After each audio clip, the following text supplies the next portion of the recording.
casi 30% de las secciones electorales en México tienen algún riesgo de violencia, ya sea hacia los candidatos o hacia quienes acudirán a votar en los comicios del próximo 2 de junio, las elecciones más grandes en la historia de México. Esto según datos de la coalición opositora Fuerza y Corazón por México. Le están pidiendo al gobierno mexicano garantizar elecciones libres y pacíficas ante el asesinato de al menos 15 aspirantes, según las cifras oficiales. Le doy la bienvenida, como siempre, a Luis Miguel González, director editorial del Economista, y a Ulises Castellanos, director de Zona Cero. Gracias por estar con nosotros. Bienvenidos. Gracias, un gusto. Primero que nada, esta lectura sobre cuál es el panorama rumbo a la elección del 2 de junio, tanto en la jornada, evidentemente, como el resumen de este periodo de campañas. Ulises. Bueno, pues mira, estamos ya a 10 días de las elecciones, ya lo dijiste tú, efectivamente, parece ser que van a ser las elecciones más grandes de la historia por el número de cargos que se van a disputar y demás. Me parece que hay un ambiente, digamos, pues digamos que tradicional a nuestras últimas elecciones, ¿no? Digamos que a partir del año 2006 para acá. Me parece que vamos a vivir la semana más dura, la más peligrosa, en la que se van a sacar los últimos golpes, ganchos al hígado que cada coalición pueda tener ahí bajo la manga. Respecto del dato que das con respecto al tema de seguridad, a lo que dices que el 30% está en peligro o que hay un potencial según la coalición peligro. Opositora. Ajá. Sí, bueno, está bien, puede ser que sea así, es decir, sabemos que hay un problema real con el crimen organizado, sabemos que controlan territorios, de tal manera que supongo que esos datos están sacados o basados en esos mapas. Esperemos que no pase nada, ahora sí que esperemos que no pase nada. No me gusta sumarme a la narrativa de salgamos a votar sin miedo. Yo no sé quién tenga miedo de salir a votar. Pero no creo que sea la mayoría de los electores.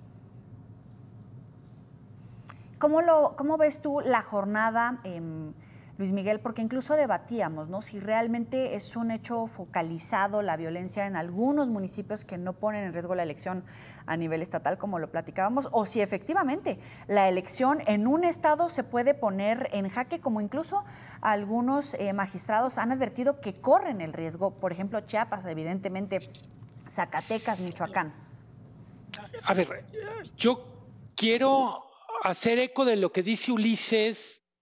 Esta conversación no puede ser interpretada como no salgan a votar porque las condiciones van a ser muy complicadas.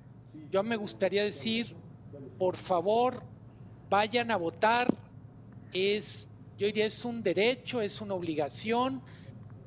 Dicho lo anterior, yo diría, son condiciones complicadas en algunos lugares y la población en ese sentido, más que escucharnos, nos podría contar muchas cosas de cómo le está yendo, porque insisto, la dificultad del proceso electoral, vamos a decir que se parece a la dificultad que tiene la operación de un negocio, que tiene la gente para circular por su ciudad. Y me gustaría en ese sentido, más que tirar netas, invitar a la gente primero a votar y que nos cuente cómo le está yendo. Donde me parece que sí hay un riesgo, y no diría riesgo muy fuerte, tenemos por un lado una elección gigantesca por el número de cargos y eso, y sí tenemos que las autoridades electorales, la estructura electoral está muy enclenque.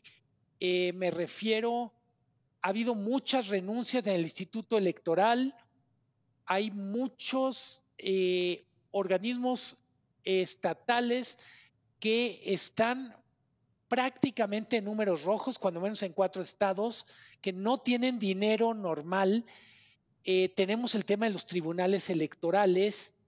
Al mismo tiempo, yo enfatizaría con todas las dificultades, nuestro trabajo es hablar de las dificultades, de lo que se puede, pero hay condiciones para la elección en casi todo el país. Me preocupa y a veces siento que la propia regla electoral esta de la determinabilidad que le llaman, yo digo, me preocupa por ejemplo el caso de Chiapas. es muy probable que Morena gane con un margen gigantesco. Ahí sí creo que no hay ninguna duda, pero las condiciones que hacen difícil la elección no tienen que ver con el margen con el que va a ganar el ganador, sino con la cantidad tan impresionante de violencia que hay por lo electoral y por otras cosas. Entonces, me parece que por momentos la legislación que determina cuándo hay condiciones para que haya una elección y cuándo no, parece que habla de otro país o de otro momento. Creo que en algunos casos tendríamos que ir más allá de la regla de determinabilidad, es decir, si hay demasiada violencia, ¿qué vamos a hacer? Insisto, pienso en Chiapas, no pienso en todo el territorio nacional, por ejemplo.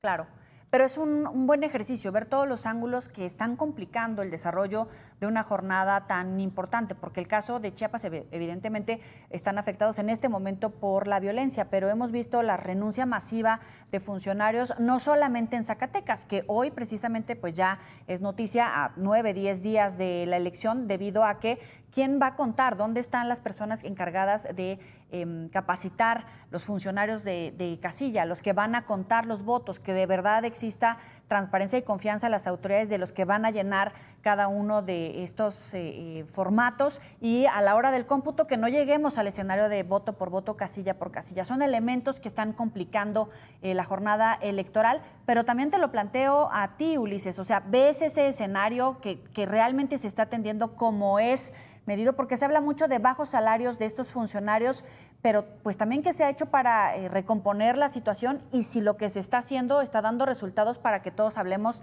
de garantías en la elección.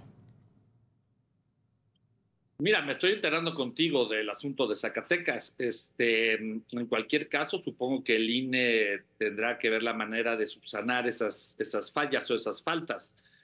Van a ser casi 200,000 urnas. Son nominalmente 96 o 97 millones de electores. Efectivamente va a ser una movilización la más grande del país, y yo creo que eso también de alguna manera puede contribuir a que se desarrolle con cierta paz, porque además recordemos que todo ciudadano en sí mismo es un reportero ciudadano, trae su telefonito y nos vamos a enterar de lo que pase en donde suceda. ¿Qué tanto puede afectar? Eso sí resulta interesante. Si tenemos, siempre ha habido un porcentaje menor, 1 o 2% por ahí, de casillas que terminan anulándose por problemas de violencia, porque se roban las urnas, porque no se puede hacer el ejercicio democrático. Yo esperaría que fueran mínimos.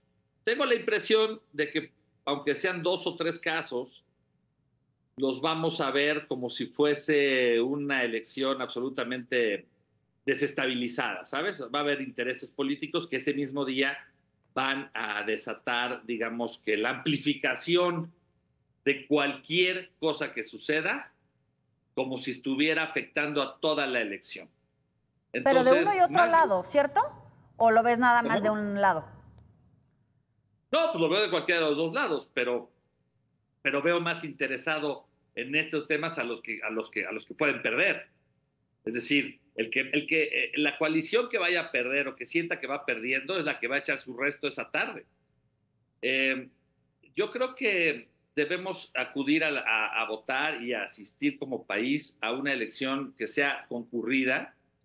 Finalmente, ¿qué es lo que va a dar tranquilidad a las 10 de la noche? ¿Qué es lo que va a pasar a las 10 de la noche? Que sepamos quién ganó. Que sea por un margen amplio del primero con el segundo lugar, pero sobre todo que el segundo y el tercer lugar acepten los resultados. Y eso va a despresurizar esa misma noche lo que haya determinado el voto popular. Pero es un riesgo que está en la narrativa de las dos principales campañas, de Claudia Sheinbaum y de Xóchitl Gálvez, hablando sobre estas alertas. Incluso algunas candidatas, particularmente una, Claudia Sheinbaum, en un programa de televisión diciendo, bueno, depende de cómo se den las cosas, vemos y respaldamos y reconocemos los resultados. Y con estos elementos es fácilmente colocable esta narrativa, pero al final el que sale perdiendo pues es el Estado mexicano. Luis Miguel. A ver, normalmente creo que lo he dicho aquí, la mejor definición de democracia, o como es mi definición favorita, es incertidumbre en el resultado, pero certidumbre en los procesos. No sabemos por definición quién va a ganar, pero estamos seguros que los procesos van a ocurrir como están previstos que ocurra.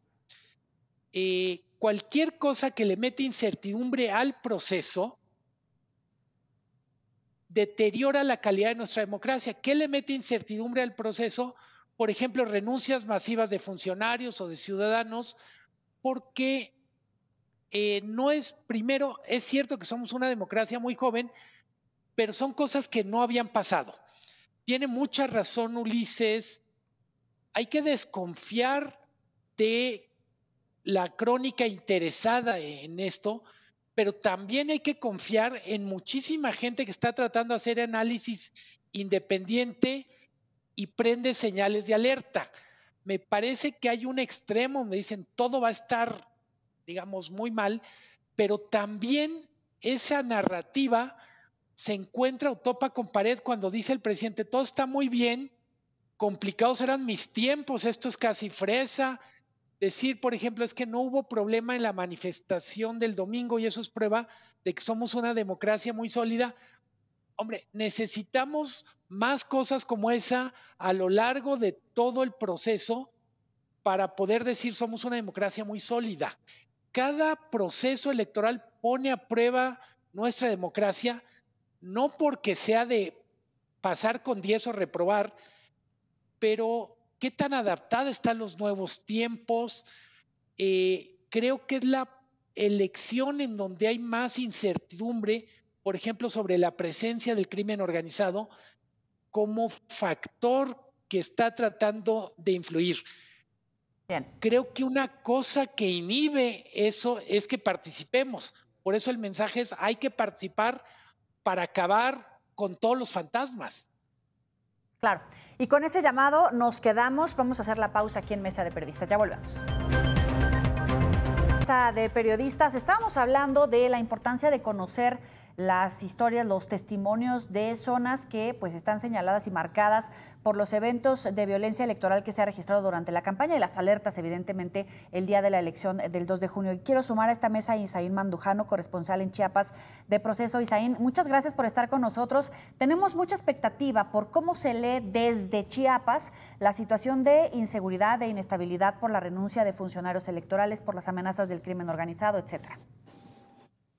Bueno, efectivamente, mira, precisar, ya no estoy en Proceso, de 26 años después ya dejé la casa editorial de Proceso, bueno, ya estoy ahora para El Financiero. Pues bueno, ¿qué te puedo decir? Yoeli, la verdad es que Chiapas nunca, a mí me ha tocado cubrir elecciones a lo largo de casi 30 años aquí en Chiapas, desde el 94 a la fecha me ha tocado estar ahí en las jornadas electorales y nunca me había tocado documentar, vivir, tener que hablar de una situación como la que estamos viviendo ahora en Chiapas, que es la narcoviolencia, cómo incide en un proceso electoral, en una jornada electoral. Esto para mí es algo novedoso, ni siquiera en tiempos tan críticos como el levantamiento armado zapatista nos había tocado tener miedo a andar en ciertas regiones de la entidad chiapaneca como periodistas. Ahí mi colega Ulises Castellanos seguramente recordará lo que se vivió en el 94, 95 en Chiapas, y pues aún con retenes militares, aún con bloqueos, pues uno como periodista pues tenía garantías de seguridad para poder transitar libremente y hacer su labor. Sin embargo, hay ciertas regiones ahora que nosotros como periodistas no podemos transitar, y efectivamente esto está incidiendo en una jornada electoral donde, como ya se decía, hay más de 500 renuncias de diversas índoles. A lo mejor explícitamente solo 29 de ellos dijeron que es por la inseguridad. Algo, a lo mejor el resto lo disfrazó con otra problemática, otro motivo. Pues, murió mi abuelita o me enfermé, qué sé yo. Pero la mayoría no alegan cuestiones de inseguridad, ¿no? Realmente también esa es parte del miedo. La gente tiene miedo a decir la verdad. Lo que pasa en Chiapas es que hay zonas silenciadas. A nosotros como periodistas nos ha costado reportear ciertas zonas porque la gente tiene miedo a hablar. Es decir, esto es una realidad en Chiapas. Tampoco quiero ni minimizar la situación en Chiapas, pero tampoco quiero magnificarla, ¿no? Hay que darle su justa dimensión. Hay ciertas regiones como son la sierra y la frontera que están viviendo esta zona de silencio y pues bueno, y también hay que ser precisos, hay candidatos de dudosa reputación que se infiltraron en los partidos políticos y pues bueno, eso ya fue parte del trabajo que debieron haber hecho los propios partidos políticos y los órganos electorales y no sabemos realmente qué candidato realmente tiene un trabajo honesto de trayectoria y qué candidato ni siquiera debió haber estado ahí en las boletas electorales. Pero esto ya no es responsabilidad nuestra, sino de los partidos políticos principalmente y de los órganos electorales. Ulises, prácticamente, como bien lo menciona Isaín, tú puedes hacer ese mismo ejercicio comparativo en lo que estamos viviendo ahora versus el levantamiento del EZLN. ¿Coincides con Isaín? Sí. Isaín y yo nos conocimos precisamente en el 94 allá en Chiapas y por supuesto que es un país muy diferente y él lo sabe mejor que cualquiera de nosotros porque él vive allá.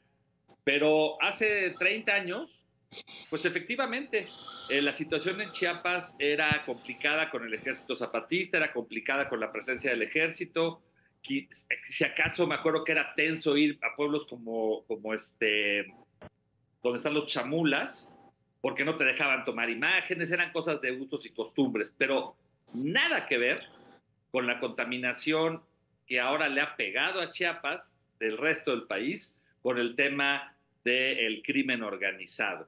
Efectivamente, lo que hemos visto, los reportes que hemos visto en los últimos, no sé, quizá 2, 3 años, la violencia, la narcoviolencia o la violencia de grupos organizados para hostigar a la población o peleándose en las plazas, es sin duda el mayor problema que tiene en este momento Chiapas. Bueno, simplemente los propios zapatistas se replegaron o entendí que dejaban algunos municipios precisamente por la llegada ya de grupos del crimen organizado a tomar el control.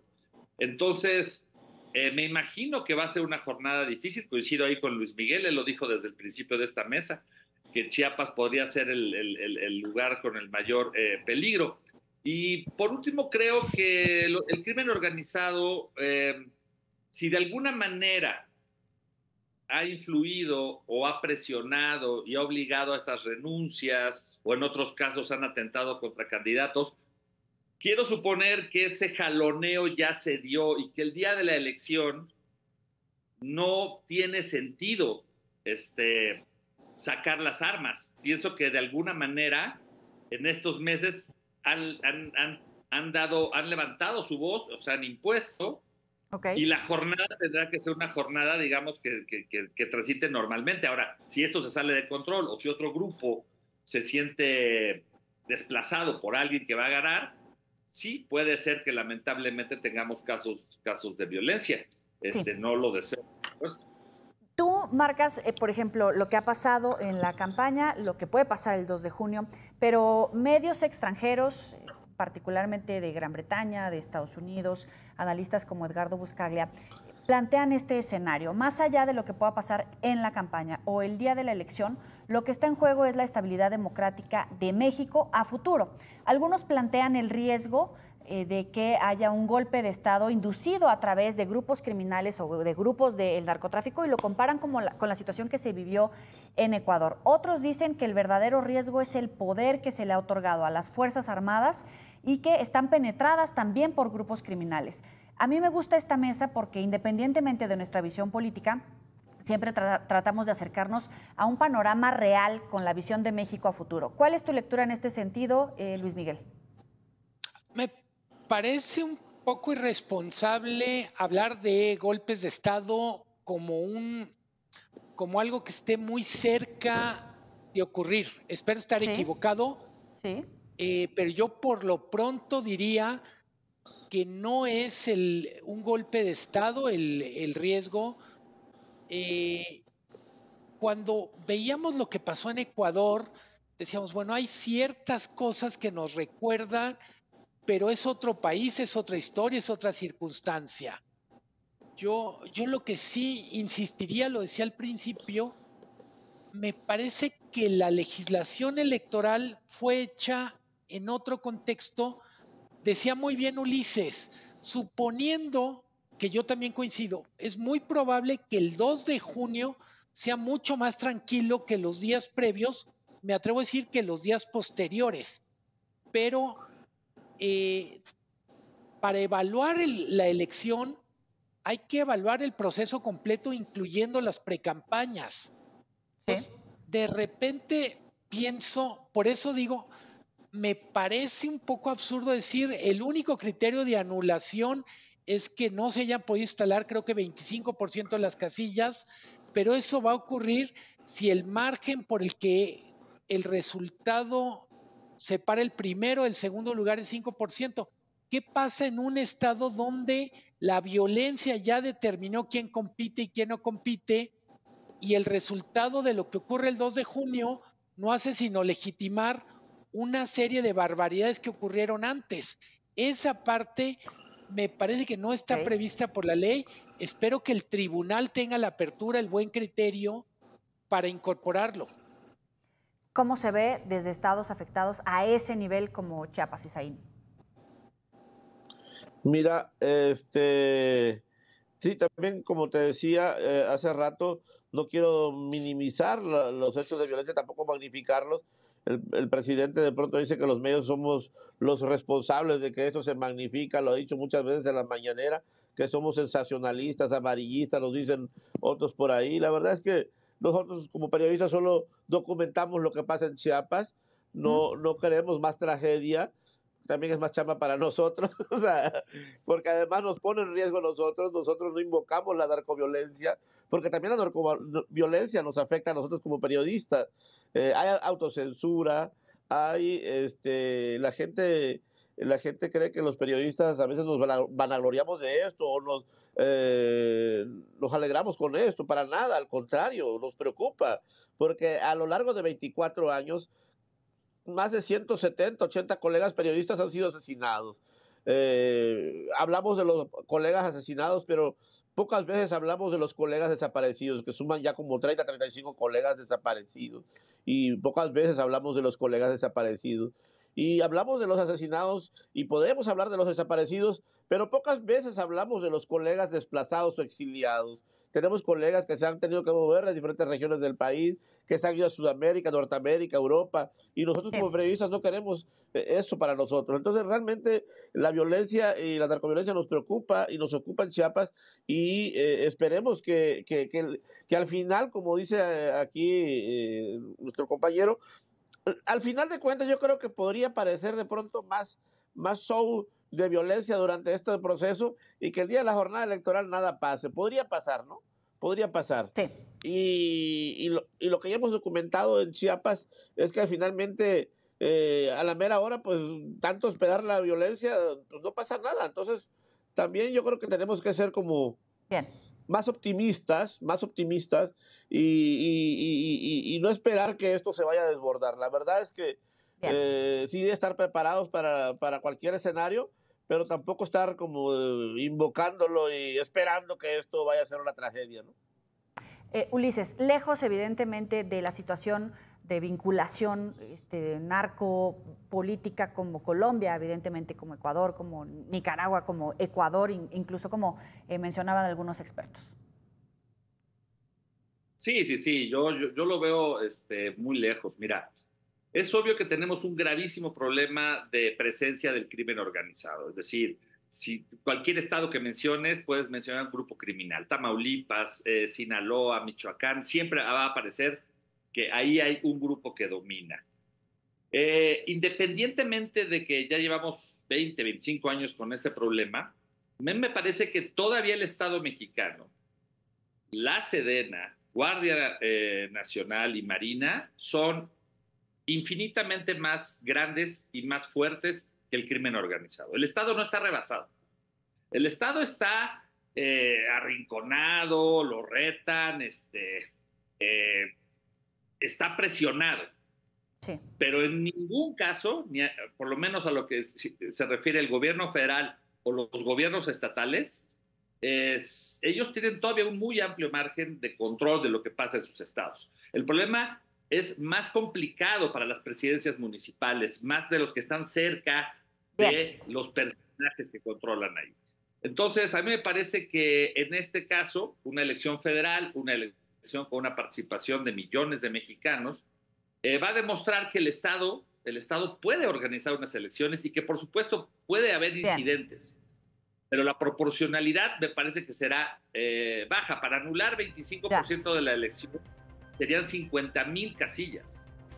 Es Ulises Castellanos, Isaín Mandujano, Luis Miguel González. Se nos acabó el tiempo por hoy, pero les agradecemos enormemente estos minutos. Pásenla muy bien, nos vemos la próxima.